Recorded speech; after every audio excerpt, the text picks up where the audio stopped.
Buenas noches, quien habla es Stephanie Maceo Milla y el día de hoy voy a presentar el entregable 3 del curso de tesis 1. El título de la tesis es Diseño e implementación de un bioreactor de perfusión y compresión acoplable a un sistema de geografía por tomografía de coherencia óptica para la medición de las excitaciones mecánicas generadas sobre la superficie de cultivo celular. El asesor de la tesis es Edsel Lemis Suárez Uribe. El objetivo general de la tesis es diseñar e implementar un bioreactor de perfusión y compresión acoplable a un sistema de geografía por tomografía de coherencia óptica, el cual en esta presentación vamos a conocer por sus siglas en inglés como OCTA, para la medición de las excitaciones mecánicas generadas sobre la superficie de cultivo celular. Para lograr esto tenemos cuatro objetivos específicos. El primero es diseñar un bioreactor de perfusión y compresión. El segundo es implementar el bioreactor de perfusión y compresión con el acople necesario para los CTA. El tercero es determinar el esfuerzo cortante en el campo de fuerzas de compresión. Y el cuarto es comparar los resultados experimentales con las simulaciones numéricas. Con respecto al cronograma, la única modificación que se le hizo fue agregar una semana en la actividad de fabricación de las piezas e implementación del bioreactor. Continuando con los avances realizados durante este semestre académico, las primeras actividades estuvieron enfocadas en poder cumplir con el objetivo específico número 1, el cual es diseñar un bioreactor de perfusión y compresión. El primer paso para lograr esto es determinar el tipo de células con las que se va a trabajar, que en este caso son los condrocitos y los osteocitos, principalmente para poder determinar las características mecánicas del cultivo. Posteriormente se define la magnitud de los estímulos que este tipo de células recibe durante cultivos in vitro. Y esto es precisamente importante ya que nos permite determinar los rangos de trabajo de nuestro sistema, ya que el estímulo de compresión va a ser entregado a través de una presión que el sistema va a ejercer sobre el cultivo celular, mientras que el estímulo del esfuerzo cortante, de la misma manera, va a ser entregado por el sistema a través del flujo del medio de cultivo. Entonces, a raíz de eso se realizó una búsqueda bibliográfica para poder determinar las características mecánicas de ambos tipos de células, principalmente el módulo de Young y el coeficiente de Poisson, así como la magnitud de los estímulos a los que están expuestas. A partir de esto se puede determinar la geometría, la orientación y el diseño del contenedor del cultivo celular, ya que esto define la dirección de los estímulos. Entonces, para realizarlo, se toma en cuenta el campo de detección del OCTA, que para poder explicarlo mejor tenemos este cubo. Supongamos que el círculo rojo es el láser con el cual el OCTA realiza la adquisición de las imágenes. Entonces, este puede llegar a ser un barrido tanto en el eje X como en el eje Y de hasta 25 milímetros, mientras que en el eje axial de 8 milímetros.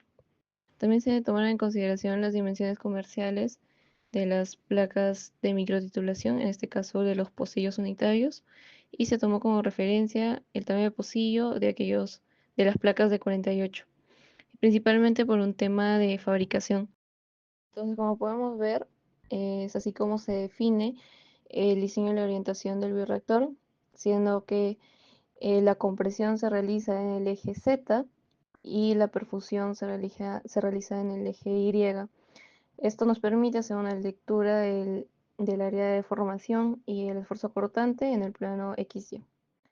Asimismo, cabe mencionar que el material del contenedor del cultivo celular debe de ser transparente para que permita la adquisición de las imágenes.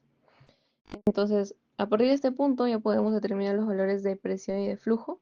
Para esto nos ayudamos del software Console Multiphysics, el cual nos permitió realizar un análisis de elementos finitos a través de simulaciones.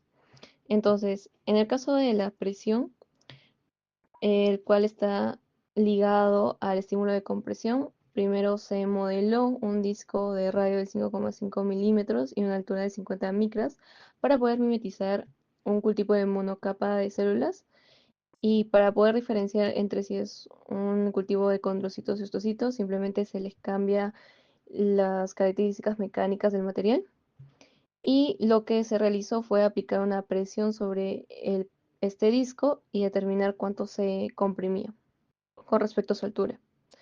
Mientras que por el lado del flujo, luego modelamos en el mismo software el recorrido del flujo y como se puede ver tiene una forma bastante particular. Esto con la finalidad de poder homogeneizar el esfuerzo cortante en la superficie de cultivo, ya que este es el estímulo que se quiere lograr. Entonces, en ambos casos se realizaron iteraciones y se pudieron hallar los rangos de trabajo que el sistema debería de ofrecer. Posteriormente, se pasó a la optimización del bioreactor. Esto principalmente se hizo a través de un análisis estadístico, en las cuales se quiso evaluar si es que los estímulos aplicados a todo el sistema afectaban al contenedor. Entonces, se colocaron todas las variables que definen su geometría, la cual son la altura del pocillo, el grosor de pared, el grosor de la base, el módulo ion del material y el tamaño de tubo por el que fluye el flujo. Entonces, se iteraron de los valores mínimos a los valores máximos para determinar cuál de todas estas variables es la que afecta más con respecto a la deformación que el pocillo sufre, siendo que el resultado fue que las variables que afectan más son el módulo de Young, el grosor de la base y el grosor de pared. Entonces se realizaron las modificaciones correspondientes para disminuir ese desplazamiento o esa compresión que se traspasa al contenedor y no al cultivo. Y como se puede ver en la siguiente tabla, se determinaron las dimensiones finales del pocillo. Eso nos da pie para continuar con el objetivo específico 2, el cual es implementar el bioreactor de perfusión y compresión con el acople necesario para los CTA. Ya que tenemos las dimensiones definidas del contenedor del cultivo celular, podemos pasar a su modelado 3D usando el software Fusion 360. En la mano izquierda podemos ver el modelado 3D del contenedor de cultivo celular y el de la tapa.